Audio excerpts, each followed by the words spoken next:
What's up, gamers, and welcome to my first ever attempt at game analysis. Now you're probably wondering, who are you, and why are you uploading a video essay on one of the most obscure Nintendo games ever? And to you I say, well, hi, my name's Isabel, though I do go by Zoodles online, and I got to do this for school suckers, so yeah. Now the reason I picked one of the most obscure Nintendo games ever is because I really love this game. The Professor Layton series not only includes the first video game I ever owned, that being Professor Layton in the Diabolical Box, which isn't the first in the series, but that's not really important. The series as a whole just holds a lot of nostalgia for me, from all the late nights I spent huddling under my covers on my pink Nintendo DSi playing through the games and absolutely sucking at them. Thankfully, I've gotten a lot better at solving the puzzles over the years, though I do still suck at all of the math-related ones. But this video isn't entirely on how much I love this game. I wanted to do a somewhat deep dive on the puzzle mechanics within the series, more specifically Professor Layton in the Curious Village, which is the first in the series, and how the mechanics work to encourage positive learning practices among children. Because this game is pretty, it's underground, I feel like I should probably summarize the basic storyline. Professor Layton in the Curious Village is the first in a series of 6 games that follow Professor Layton and his apprentices on adventures through a ton of different environments. The game begins with our main characters being called to the town of St. Mystere following the death of Baron Augustus Reinhold, the lord of the town.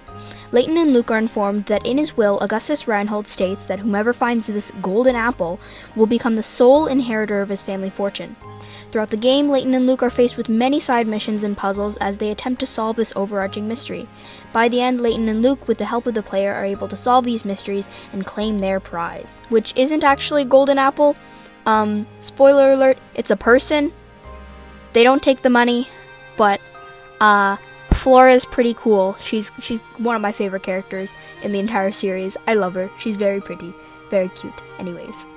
Let's get on to the analysis. Now, puzzle games have been around forever, and while you might see them as just games, they have a lot of educational value to them. Amelia Summers from The Gamer states that puzzle games help players use their brains more than other video game genres might, causing players to mull over a particular level or portion of the game longer than others if they get stumped. These sort of games can be good for your problem-solving skills, spatial sense, and language sense, among other things, and this could not be further from the truth for the Professor Layton series. The game uses unique traits in its puzzle system like hint coins, pick-a-rats, and a large variety of different puzzles to engage with the player and encourage positive learning practices. Probably one of the most controversial topics in the video game community, hints. Should you receive hints when playing games? Are you supposed to run around aimlessly for hours because you don't know what to do? What's the deal? I asked my brother, who is a self-proclaimed game analyst, theorist, whatever, and he said, and I quote, "Hints are for pussies." But the Professor Layton series stays pretty set on hints being a good thing within gaming. Throughout the game, there are 120 possible hint coins that you can find from just tapping random areas on the screen. You can then use these coins to buy hints when completing puzzles. Now sure, some game purists might say, using hints is cheating, and just figure out the puzzle yourself, Livehead, but Professor Layton and Elizabeth S. Vaynote say otherwise. In her book, Leaving Hints Using Player In-Game Hints to Measure and Improve Learning, Vaynote looks into the connection between in-game hints and learning and is able to come to the conclusion that the lightweight approach of analyzing hints provides an in-game learning measure that does not interrupt game flow, helps understand gameplay experience, and complements other measures. While game purists might disagree, this study alongside further research within games points towards hints being a good thing. Another aspect of the puzzle system within Professor Layton that is not only unique, but I'll be honest, even confuses players of the game, is the pick-a-rats. Pick-a-rats. I don't think anybody knows how to say it properly. I don't know how to say it properly, but I've been saying pick-a-rats? Yeah, pick-a-rats since I was a kid. Pick-a-rats act as an in-game puzzle difficulty indicator, where puzzles will be worth more or less pick-a-rats depending on how hard it's supposed to be. Difficulties range from 10 to 99, and upon entering an answer for the puzzle, the player will either receive the whole sum if they answer correctly, or have 10% of their pick-a-rat total taken away upon every incorrect answer.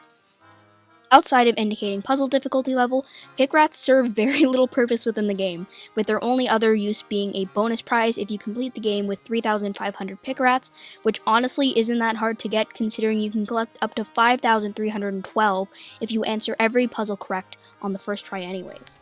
In Introduction to Game Analysis by Clara Fernandez Vera, she discusses puzzles within adventure games, stating that the puzzles are part of advancing the story and where the skill of the player is not capital to advancing in the game as their capacity to solve the puzzles and getting to know the worlds of the game, which describes the function of Pickrats within Professor Layton perfectly.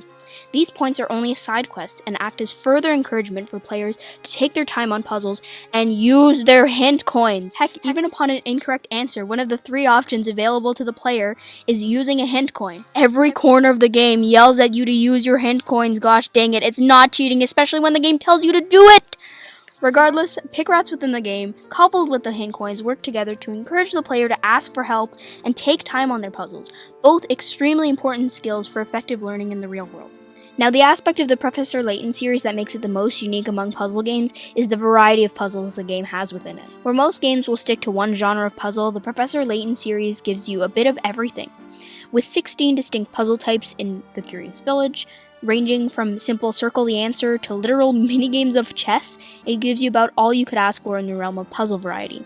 Seth Seachel even praises the variety in his review on the second game in the series, Professor Layton and the Diabolical Box, stating, "They range from mazes to movable block puzzles, pattern recognition games, and all sorts of analytical brain teasers that defy ready categorization.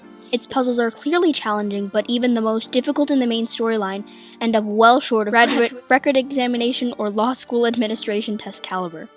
And while the variety not only makes the game 10 times more enjoyable, it can also have great positive impacts on cognition. In Playing a Puzzle Video Game with Changing Requirements Improves Executive Function, Adam C. Oa and Michael D. Patterson explore the connection between different games and executive function, and in their research they found that, quote, "These results suggest that playing a complex puzzle game that demands strategizing, reframing, and planning improves several aspects of executive function."